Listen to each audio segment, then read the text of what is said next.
My name is Emily, and this is the story of a chapter in my life that reshaped who I am and what I stand for. It's a tale woven with threads of grit, heartbreak, and the kind of resilience that grows when the people you thought would lift you up try to tear you down. For years, I poured my heart, soul, and every spare dollar into renovating an old family duplex, a crumbling relic I believed could be my ticket to independence. To me, it was more than just a building, it was a symbol of my ambition. My determination to carve out a future that was mine alone. But what I didn't see coming was the way my own family, those closest to me, would try to strip it all away, dismissing my dreams as if they were nothing more than a childish whim. This is the story of how I fought back, unearthed my strength, and refused to let anyone confine me to their narrow expectations. If you've ever felt sidelined, underestimated, or told your ambitions are too big, I hope my journey speaks to you. When I first laid eyes on the duplex, it was a disaster, a 2-story structure sagging under the weight of decades of neglect. The exterior was a patchwork of peeling paint, curling away in long, brittle strips to reveal weathered wood that looked like it might crumble at the slightest touch. The windows were grimy, some cracked, others boarded up with warped plywood, giving the place a ghostly Howenday, abandoned air. The roof sagged in the middle, tiles missing like gaps in a broken smile. Inside, the air was thick with the musty scent of mildew, so heavy it clung to my clothes. The wooden floors creaked and groaned underfoot. Some boards so rotted, they bowed dangerously. Wallpaper hung in tatters, exposing water stains and dark patches of mold that crept up the walls like a creeping illness. The electrical wiring was a nightmare old, frayed, and tangled, sparking ominously when I flipped a switch. To most people, it was a lost cause, a forgotten family heirloom, better left to rot. But to me, it was a challenge, a canvas, a chance to build something new from the ruins. I wasn't wealthy, not by any stretch. I was 26, working as a graphic designer for a small marketing firm, earning just enough to cover rent, groceries, and the occasional coffee. Every paycheck was stretched thin, budgeted down to the last penny, and nearly all of it went into the duplex lumber, drywall, paint, tools, and the rare contractor for jobs I couldn't handle alone. I had no formal training in construction, just a stubborn determination to learn. My nights were spent hunched over my laptop, watching YouTube tutorials on patching drywall, rewiring circuits, and laying tile. I borrowed books from the library on plumbing and carpentry, their pages dog-eared and margins filled with my scribbled notes. My hands blistered from gripping hammers and crowbars. My clothes were permanently stained with paint and plaster dust, and my bank account was a constant source of anxiety, dipping into the red more times than I cared to admit. But every small repair, a faucet that no longer leaked, a wall that stood straight, a light switch that finally worked was a victory, a spark that kept me going. The duplex became my sanctuary, my obsession, my rebellion against a world that told me to aim lower. After long days at work, I'd drive straight to the property, often not getting home until midnight. I'd work under the dim glow of a single work light, the radio playing softly to keep me company, a mix of classic rock and late-night talk shows that filled the silence. I tore down walls that were more termite damage than wood, hauling debris to a rented dumpster in the driveway, my breath visible in the chilly night air. I sanded floors until my arms ached, patched cracks in the ceiling with putty and hope, and wrestled with pipes that seemed to have a mind of their own, leaking just to spite me. There were moments of doubt, nights when I sat on the floor, covered in dust, my body aching, wondering if I was in over my head. The duplex was a money pit, a time sink, a test of every ounce of my resolve. But then I'd look at the progress, a room that was starting to take shape, a window that let in light instead of drafts, and I'd feel a spark of hope. I dreamed of the day I'd walk through the finished duplex, knowing it was mine, A testament to my hard work. A physical manifestation of my independence. It was proof that I could create something no one could take away. Every nail I hammered, every brush stroke of paint, was a step toward that dream. I'd lie awake at night, imagining the finished product, gleaming hardwood floors, walls painted in soft neutrals, sunlight streaming through restored windows. I saw myself living there, maybe renting out the other half to cover costs, building a life that was mine alone. The duplex wasn't just a house, it was my declaration of freedom, my refusal to settle for a life defined by anyone else's rules. I'd spent my childhood and early 20s trying to please others, to fit in, to be the good girl my family expected. But the duplex was my chance to be something more, someone who built her own future, who didn't wait for permission or approval. It was exhausting, backbreaking work, but it was mine. And that made every ache and sacrifice worth it. But while I poured everything into the duplex, my family began to pull away. My Aunt Linda, my mother's older sister, was the matriarch of our family, a woman with a commanding presence and a sharp tongue. She had a way of making her opinions feel like law, her voice cutting through any room. Her daughter, my cousin Sarah, was her pride and joy, beautiful, charming, and always the center of attention. Sarah had a laugh that could light up a room, a smile that drew people in, and a knack for telling stories that left everyone hanging on her every word. Growing up, I'd admired her, even envied her ease with people. But we were never particularly close. There was always a distance between us, a sense that we were playing different roles in the family script. She, the golden child. Me, the quiet one who faded into the background. As I threw myself into the duplex, their warmth toward me began to fade, replaced by a coldness that crept in like a winter chill. Family group chats buzzed with plans for dinners, holidays, and weekend getaways. But my name was conspicuously absent. Invitations to gatherings came indirectly through my mom, who'd relay them in hesitant, apologetic tones that made me feel like an afterthought. "They're just busy," she'd say, her voice tinged with unease, as if she knew I was being tolerated rather than welcomed. It hurt deeply, more than I wanted to admit, especially because the duplex was part of our family's legacy. It had been passed down through my mom's side for generations. A piece of our history that I thought I was honoring by restoring it. I wasn't just doing this for me, I saw it as a way to preserve something for all of us. To breathe new life into a shared inheritance. I thought they'd be proud, that they'd see the value in what I was doing. But to Linda and Sarah, my ambition was a problem. I was too focused, too independent, too unwilling to play the role they expected, a quiet, agreeable woman who didn't challenge the status quo or make waves. Their rejection was subtle at first, like a slow drip eroding my confidence. At family gatherings, conversations would stop when I approached. Smiles would falter, and there were whispered comments just out of earshot. Linda would dismiss my work on the duplex as a little project, something I'd outgrow once I settled down and got married, as if my ambition was a phase rather than a purpose.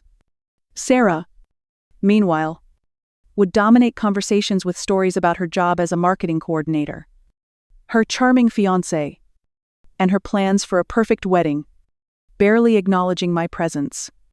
I'd try to chime in, to share updates about the duplex and new room I'd finished.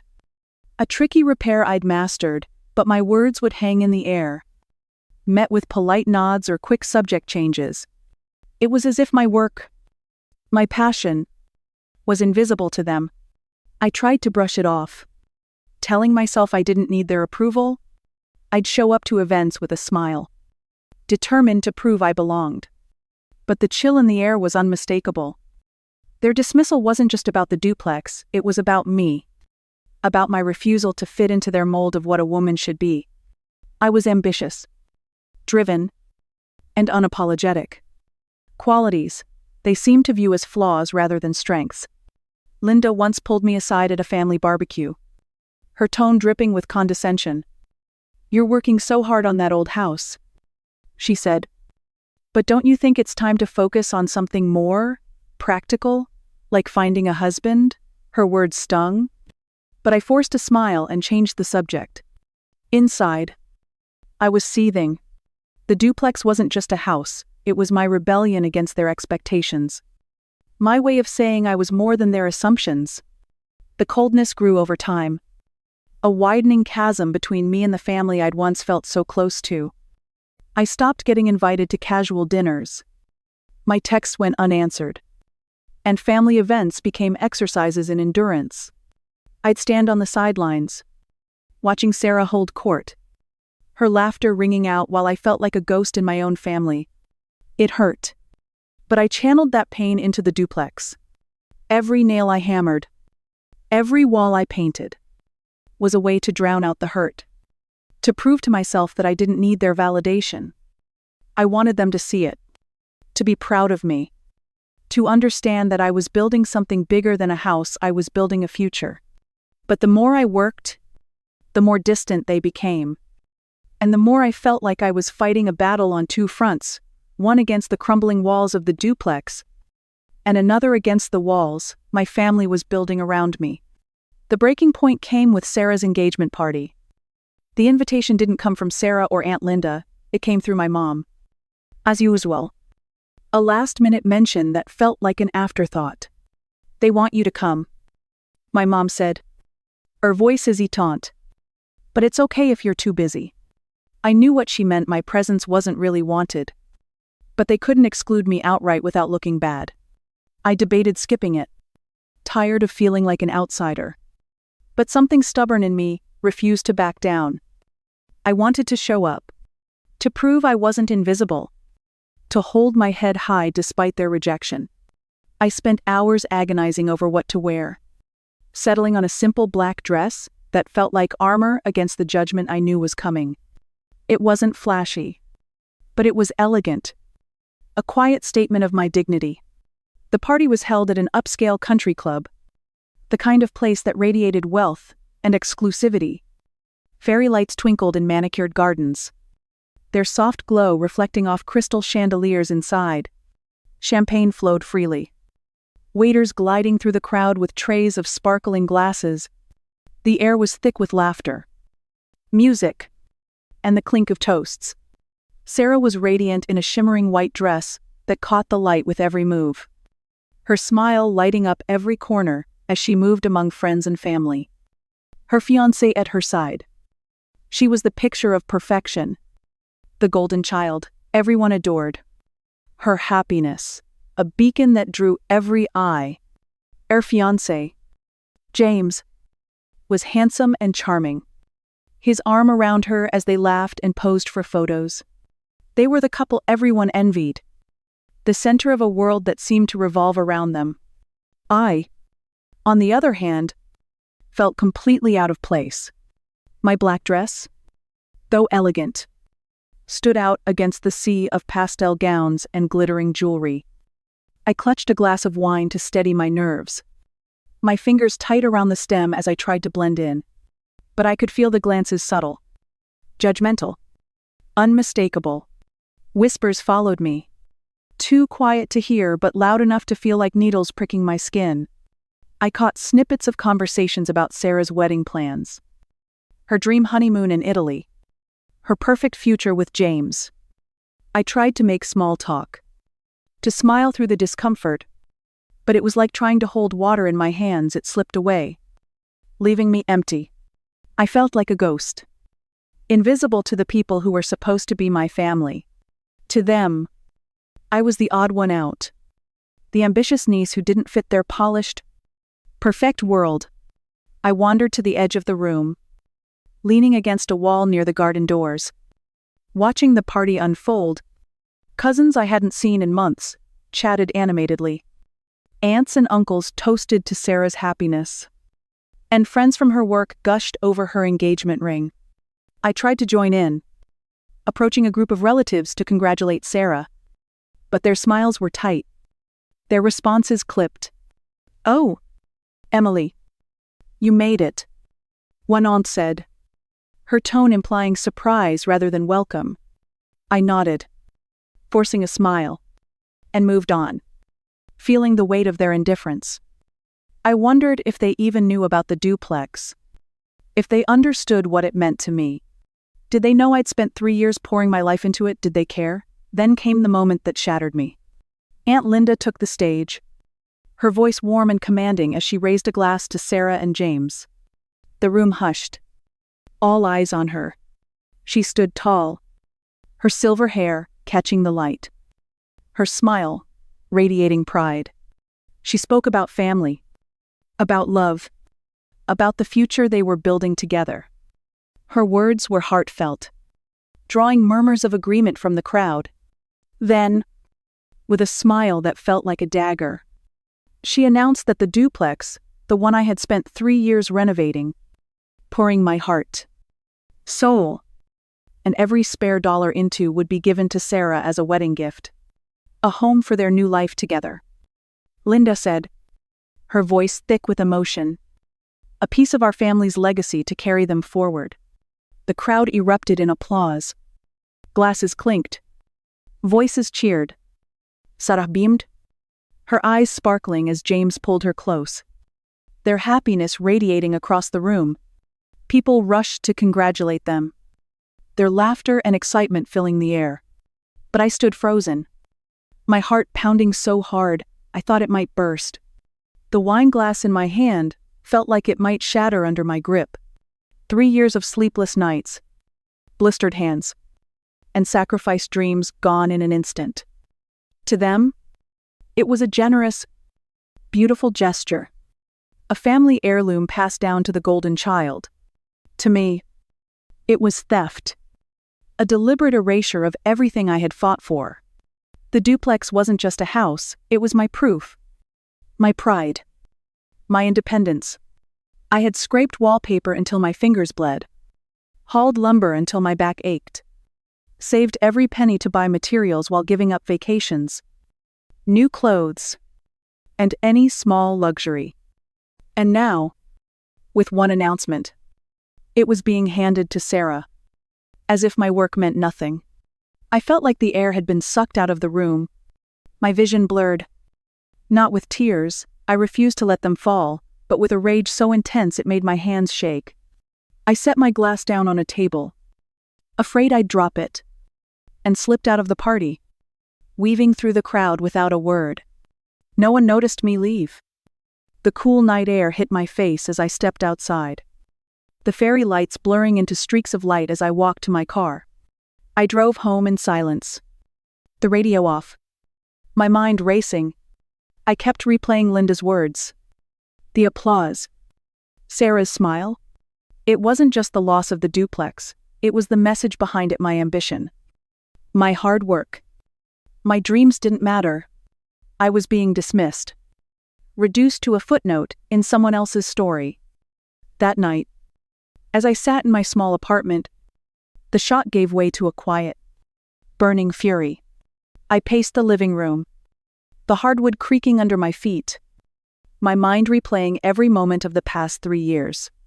I thought about the late nights at the duplex, the way my hands ached after hours of sanding, the way I'd skip meals to save money for a new pipe or a bucket of paint. I thought about the pride I felt with every small victory, the first time a room felt like a home, the first time a light switch didn't spark. I thought about the vague comments I'd overheard over the years, hints about issues with the duplex, problems that were always brushed off with a laugh or a change of subject. My gut told me there was more to this, that the duplex wasn't the perfect gift they were pretending it was. This wasn't just thoughtlessness, it was calculated, a move to silence me, to keep me in my place. I decided then and there that I wouldn't let it go. I wasn't going to let them take everything I'd worked for without a fight. The duplex wasn't just a house, it was my proof that I could build something from nothing, that I didn't need their approval to define my worth. I started digging, reaching out to friends who knew construction, building codes, and legalities. I called Mike, a college friend who'd become a contractor, and he agreed to look at the duplex with me, his voice steady and reassuring over the phone. I reached out to Jenna, a lawyer acquaintance who specialized in property disputes, and she offered to review any documents I could find. Her tone sharp with curiosity when I explained the situation. I spent weeks combing through every piece of evidence I could get my hands on, photos I'd taken during the renovation, emails between family members I'd been copied on years ago, invoices for every nail, board, and pipe I'd bought. The deeper I dug, the uglier the truth became. The duplex was a house of lies, built on shortcuts and deception. The wiring was a patchwork nightmare, aluminum mixed with copper, a fire hazard waiting to happen. Mike pointed out the danger the first time he saw it, shaking his head as he traced the wires with a flashlight. "This could burn the place down," he said, his voice grim. The foundation was crumbling, patched with cheap foam sealant instead of proper concrete. A temporary fix that wouldn't hold up under stress. The materials used before I took over were substandard pipes that rusted within months, drywall that crumbled under pressure, insulation that was little more than fluff stuffed into walls. I found receipts from years before I'd started, buried in a box of family documents, showing purchases of the cheapest materials available, corners cut to save a few bucks. Each discovery was a punch to the gut, but it also fueled my resolve. They had known about these problems. I was sure of it. They had let me pour my life into fixing their mess, only to hand it to Sarah like it was a prize. I spent hours poring over building codes, cross-referencing them with the violations I'd found. I learned about load-bearing walls, proper insulation standards, and the dangers of mixed metal wiring. I photographed every crack, every exposed wire, every shoddy repair, building a case that was impossible to ignore. My apartment became a war room, the kitchen table covered with papers, photos, and sticky notes. I'd work late into the night, fueled by coffee and anger, my eyes burning from staring at my laptop screen. I organized my findings into folders: wiring, foundation, plumbing, roofing, each one a piece of the puzzle. I cross-checked every detail, making sure my evidence was airtight. This wasn't just about the duplex anymore. It was about proving that my ambition wasn't a crime, that my work mattered, that I mattered. I was going to bring the truth to light, no matter what it cost me. I wasn't alone in this fight, and for that, I'll always be grateful. Cody, a friend from college who'd become a building inspector, became my rock. He had a calm, steady presence that grounded me when I felt like I was drowning in anger and betrayal. Cody was the kind of person who listened more than he spoke. But when he did speak, his words carried weight. He'd been through his own battles, a divorce, a career change, and he understood what it meant to fight for something you believed in. Over late-night phone calls, he walked me through the complexities of building codes, explaining what violations to look for and how to document them properly. He showed me how to spot improper load-bearing walls, how to identify substandard plumbing, and how to photograph evidence in a way that would hold up in an official report. "You're building a case, Emily," he'd say, his voice steady over the phone. "Every detail matters. Don't rush it, do it right." Cody didn't just give me technical advice, he gave me hope. There were nights when I felt overwhelmed, when the weight of my family's betrayal and the scale of the fight ahead seemed too much. I'd call him, my voice shaking, and he'd listen patiently, letting me pour out my frustration and fear. "You're not wrong for wanting what's yours," he'd say. "They can't take that from you unless you let them."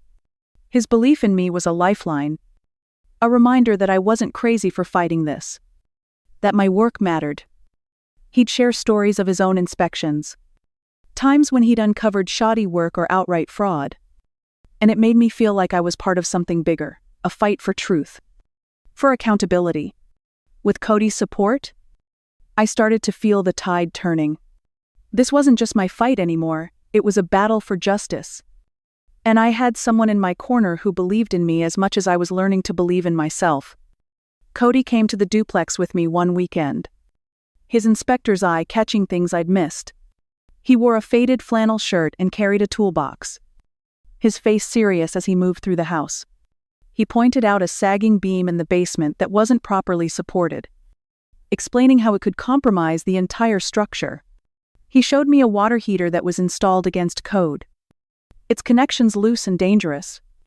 He climbed into the attic and found a section of roofing that was so poorly patched, it was a miracle it hadn't collapsed under the weight of the last rain. He took his own photos, adding them to my growing collection of evidence, his camera clicking methodically as he worked. He explained how to file a complaint with the city, what to include in my report, and how to present my case to make sure it was taken seriously. "You've got everything you need," he said, handing me a USB drive with his photos. "Now go make them listen." His expertise gave me confidence, but his friendship gave me strength. We'd sit on the porch after a long day, sharing a thermos of coffee, talking about everything from building codes to life. He'd tell me about his daughter, how he was fighting to be a good dad despite his ex-wife's resistance. I'd tell him about my childhood, how I'd always felt like I was on the outside of my family, trying to prove I was enough. Those conversations were as much a part of the fight as the evidence we gathered. They reminded me that I wasn't alone, that I had someone who saw me, who believed in me. Together, we were building something bigger than the duplex, a case that would expose the truth and hold my family accountable. The day I filed the official complaint with the city was both terrifying and empowering. I'd spent days preparing, compiling a thick binder of evidence photos, receipts, emails, notes, and a detailed report outlining every violation I'd uncovered. I organized it meticulously, each section tabbed and labeled: wiring, foundation, plumbing, roofing. I included Cody's photos and notes, my own documentation, and excerpts from building codes that showed exactly how the duplex fell short. I triple-checked every page, every photo, every citation, making sure my case was airtight. I wrote a cover letter, my hands shaking as I typed, explaining why the inspection was urgent, why the duplex was unsafe. When I hit send on the email to the city's building department, requesting an immediate inspection, I felt a rush of adrenaline. There was no turning back now. This was it, the moment I'd been building toward. The moment I'd stand up for myself and demand the truth. A few days later, I got a call from the building department confirming the inspection. They didn't give a specific time, just a date. So I staked out the duplex, watching from across the street in my car, my hands trembling with nerves. The inspector arrived in a city van, a no-nonsense man in his 50s with a clipboard and a camera slung around his neck. He wore a high-visibility vest and a serious expression, his eyes scanning the duplex as he approached. I stayed out of sight, my heart pounding, afraid to draw attention. My family was there, too: Linda, Sarah, and a few other relatives who'd been roped into the situation. I could see them through the car window, standing on the front lawn, their faces confident, almost smug. They thought this was a formality, that the duplex was fine, that Sarah's wedding gift was secure. The inspector moved through the house methodically, his camera clicking as he documented everything. He spent hours inside, climbing into the attic, crawling under the porch, testing outlets and pipes with a small device that beeped ominously. I watched as he photographed cracks in the foundation, exposed wiring, and water damage hidden under layers of cheap paint. Linda's smile faded as the inspection dragged on. Her arms crossed tightly over her chest. Sarah stood close to James, her face pale, her eyes darting nervously. The other relatives whispered among themselves, their confidence replaced by unease. When the inspector finally emerged, he gathered everyone in the front yard and delivered the verdict. The duplex was condemned. It was unsafe to live in until it was brought fully up to code, a process that would cost tens of thousands of dollars and months of work. He listed the violations: faulty wiring, compromised foundation, Substandard materials, each one a nail in the coffin of their perfect plan. I felt a strange calm wash over me as he spoke. Sarah's wedding gift, the one they'd tried to steal from me, was now a liability. A crumbling monument to their deception. Linda's face was pale. Her usual confidence replaced by panic. Sarah looked like she might cry. Her fiancé, whispering something in her ear, his arm tight around her shoulders. The other relatives exchanged uneasy glances. Their voices hushed. I didn't say a word I didn't need to. The truth was out. And it spoke louder than I ever could. For the first time in months, I felt like I was standing on solid ground. Like I'd finally reclaimed something they couldn't take away. I drove home that day with a sense of quiet triumph. The weight of betrayal lifting, replaced by the certainty that I'd done the right thing. The fallout was chaotic. As family drama often is, the news of the duplex's condemnation spread like wildfire, igniting arguments and fracturing alliances. Linda called me the next day, her voice shaking with rage. You've ruined everything. She spat over the phone, accusing me of being selfish, ungrateful, a troublemaker who'd destroyed Sarah's future. You couldn't just let it go. Could you? You had to make it all about you. Her words cut deep, but I held my ground. My voice steady, as I told her I'd only done what was right. Sarah refused to speak to me at all. Her silence louder than any words could have been.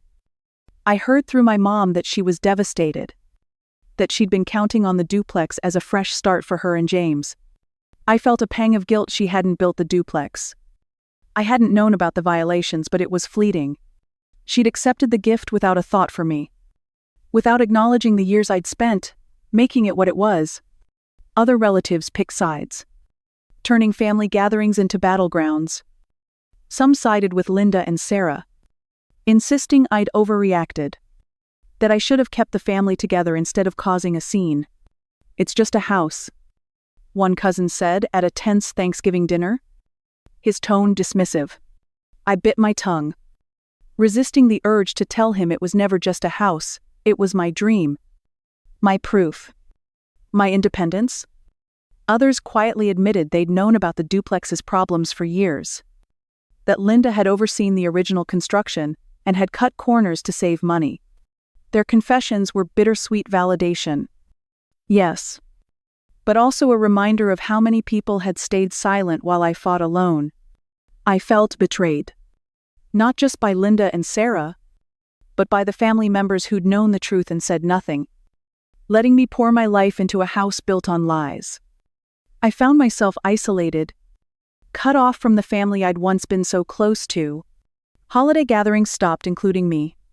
Group chats went silent, and the few relatives who reached out did so cautiously, like they were afraid of being caught in the crossfire. It hurt, but there was a strange freedom in it. I was done pretending, done trying to fit into their mold of what I should be. I'd spent years trying to please them, to prove I belonged. But now I saw it clearly, their approval wasn't worth sacrificing my truth. My mother, who had spent years caught in the middle, began to see things differently. Our conversations grew softer, more honest. She'd call me late at night, her voice thick with emotion. And we'd talk for hours about the duplex, about the family, about the girl I'd been and the woman I was becoming. I should have stood up for you sooner, she said one night, her words heavy with regret. I didn't realize how much this meant to you. Those conversations were a lifeline, a reminder that I wasn't entirely alone. The isolation was painful, but it also gave me clarity. I started to see my family for what they were, not the idealized unit I'd wanted them to be, but a group of flawed people, some of whom couldn't handle a woman who refused to stay small. I grieved the loss of those ties, but I also felt a weight lift. I didn't have to perform anymore, didn't have to shrink myself to fit their expectations. I was free to be Emily, ambitious, driven, unapologetic. The duplex had been taken from me, but it had given me something far more valuable, the courage to stand up for myself, to demand my worth. to refuse to be silenced. Just as the dust began to settle, an unexpected opportunity came my way. Like a ray of sunlight breaking through a storm. A local development firm found my renovation portfolio online, a collection of before and after photos I'd posted to document my work on the Duplex. I'd started the portfolio as a way to keep track of my progress. A visual diary of every wall I'd rebuilt, every floor I'd sanded, every room I'd brought back to life. I'd posted it on a whim, never expecting anyone to notice. But the firm's director, Carla, saw something in it. She reached out with an email that made my heart skip a beat. "Your work on the Duplex is remarkable. We're looking for someone with your eye for detail to consult on a historic restoration project. Would you be interested?" I met with Carla a week later, my portfolio tucked under my arm. My nervous youngling, like loose change. She was a woman in her 40s, with a sharp mind and a warm smile. Her office filled with blueprints and sketches of old buildings. She walked me through the project, a massive undertaking to restore a century-old theater in the heart of the city. The theater was a beauty, with ornate plasterwork, stained glass windows, and a grand stage that had hosted countless performances in its heyday. But it was crumbling, its walls cracked, its roof leaking, its glory faded. "We need someone who can see the potential in something broken," Carla said, her eyes meeting mine.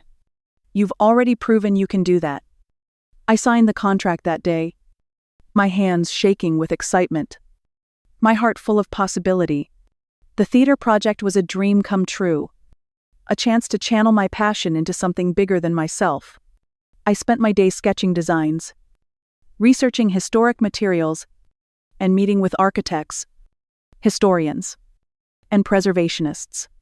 I learned about the theater's history, its role as a community hub, the plays and concerts it had hosted, the lives it had touched. I walked its creaking floors, imagining the audiences that had once filled its seats, the actors who had brought its stage to life. The work was challenging, requiring a balance of creativity and precision, but it was also exhilarating. For the first time, I felt like I was exactly where I was meant to be, doing work that mattered, surrounded by people who valued my vision. The project opened doors I'd never imagined. Other firms started reaching out.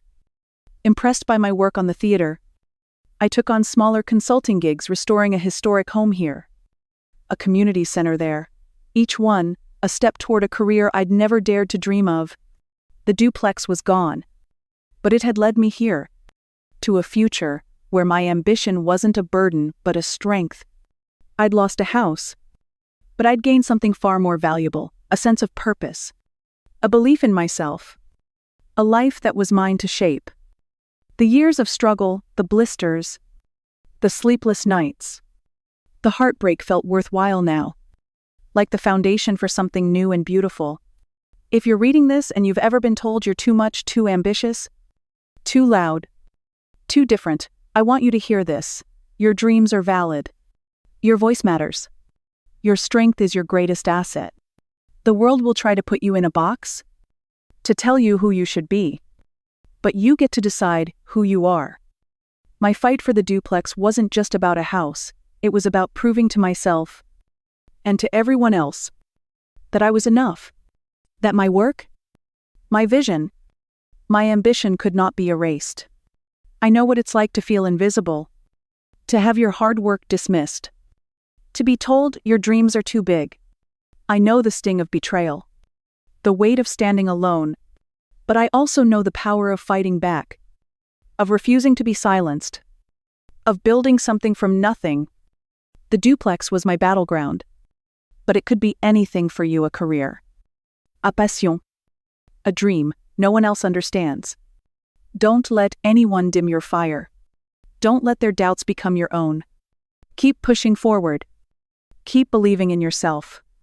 And know that sometimes the hardest battles lead to the most beautiful victories. This is my story, but it could be yours too. The path isn't easy, it's full of cracks and obstacles, just like the walls of that old Duplex. But every step you take, Every challenge you face is a testament to your strength. You're building something, whether it's a house, a career, or a life. Don't stop. Don't let anyone tell you it's not worth it. You've got this.